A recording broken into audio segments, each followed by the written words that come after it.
Quando um dos primeiros longas de animação saiu, Branca de Neve e os Sete Anões, em 1937, ela estava lá. E 60 anos depois, quando a Disney se reergueu, ela estava lá também. Quando novos estúdios surgiram, como a Pixar e a DreamWorks, o tema estava quase sempre presente. E nas mãos de Tim Burton, por exemplo, ganhou novos ares.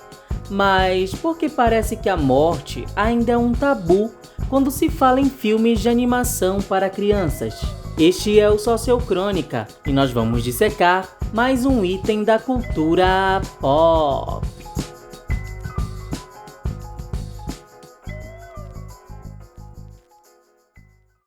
Quando Walt Disney começou a dar vida a clássicos infantis, não foi difícil notar um padrão. A maioria dos protagonistas era órfã ou perdia um dos pais no decorrer da história.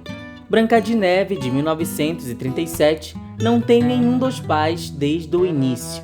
Bambi perde a mãe em 42 e Cinderela, o pai, em 1950.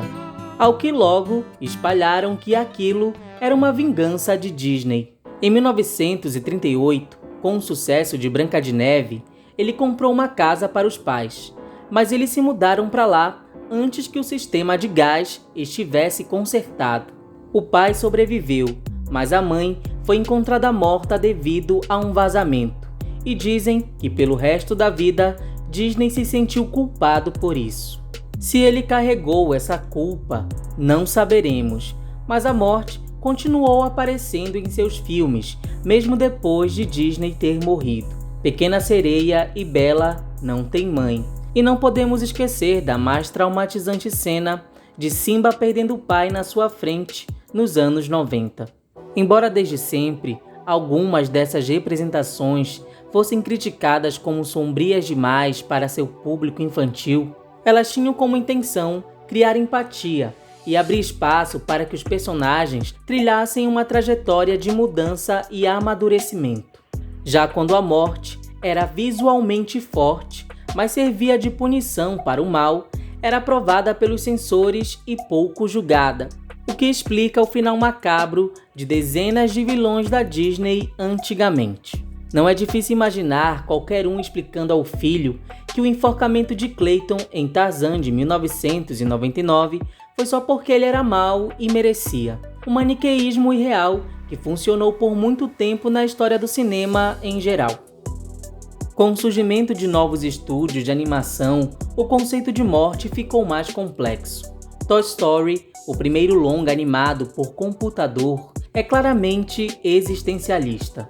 Os brinquedos não podem morrer, mas temem ser abandonados, esquecidos ou perder sua função, o que no mundo dos adultos é quase o equivalente à morte. Mas até então ninguém se preocupava em explicar metáforas assim para seus filhos. Até que surge A Noiva Cadáver, em 2005, e seu enorme sucesso sobre uma jovem zumbi que leva seu noivo para o mundo dos mortos.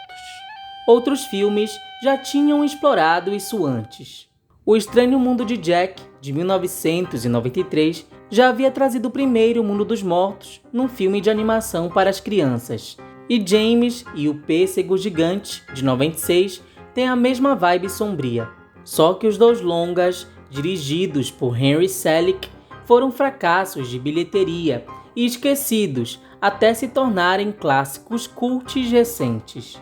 Noiva Cadáver, por outro lado, faturou quase o triplo de seu orçamento e abriu portas para longas infantis com uma pegada terror, como Paranorman, de 2012, e Coraline, de 2009, o único sucesso de Henry Selick.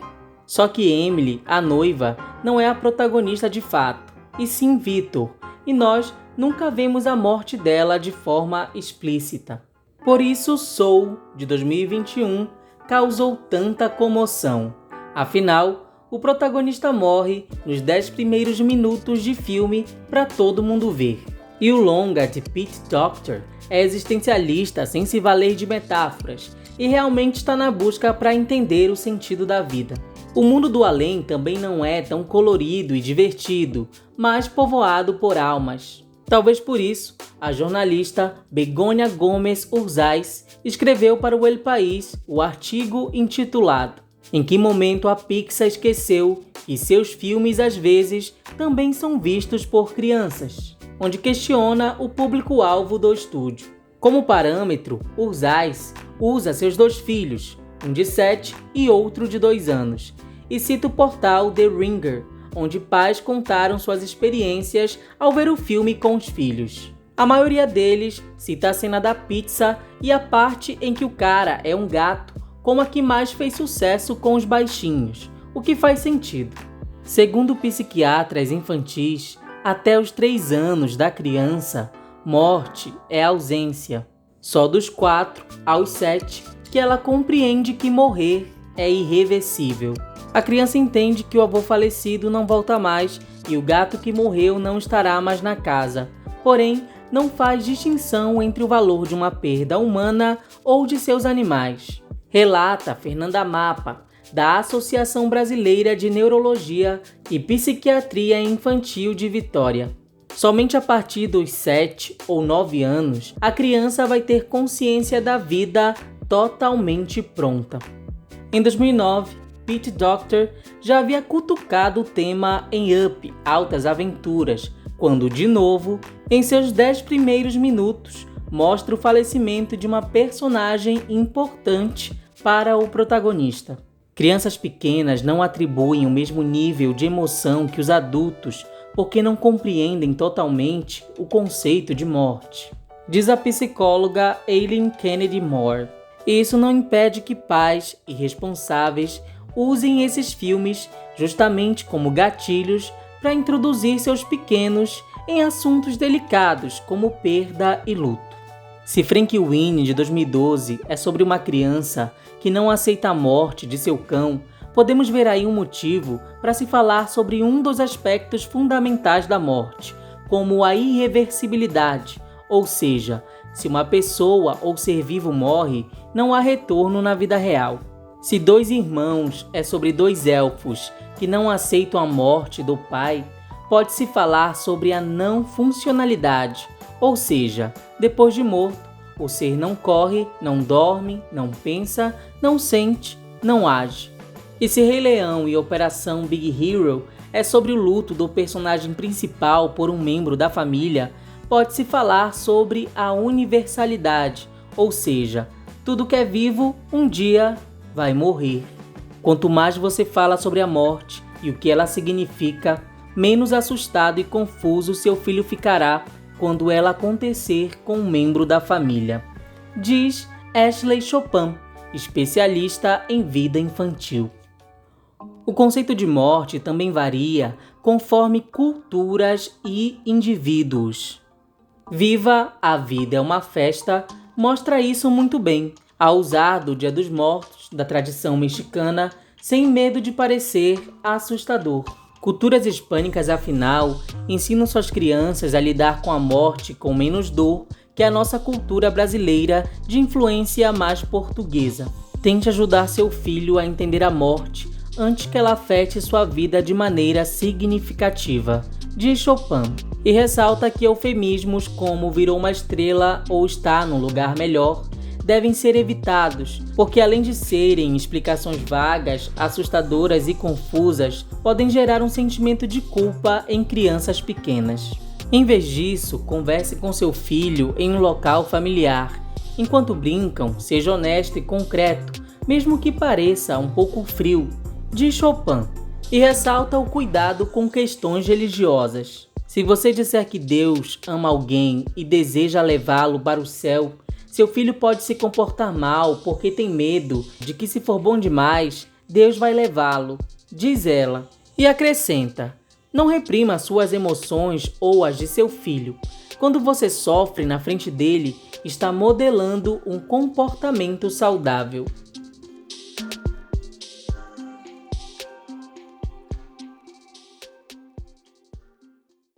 É fácil pensar que filmes animados são apenas entretenimento para distrair e ocupar crianças, e que eles são feitos só para isso, o que pode até ser o caso de um ou outro. Soul, ou Rei Leão no fundo, não tem um real propósito de ensinar com suas mortes chocantes ou engraçadas. Mas o que nós fazemos com isso pode sim fazer a diferença na vida de uma criança. Basta lembrar que crescemos numa cultura ocidental que fala desde cedo sobre um homem que foi crucificado de forma horrível para salvar a humanidade. E tá tudo bem. A morte de um cara que cai no bueiro, então não deveria ser um gatilho tão grande para falar de algo natural, com o qual todo mundo vai ter que lidar um dia.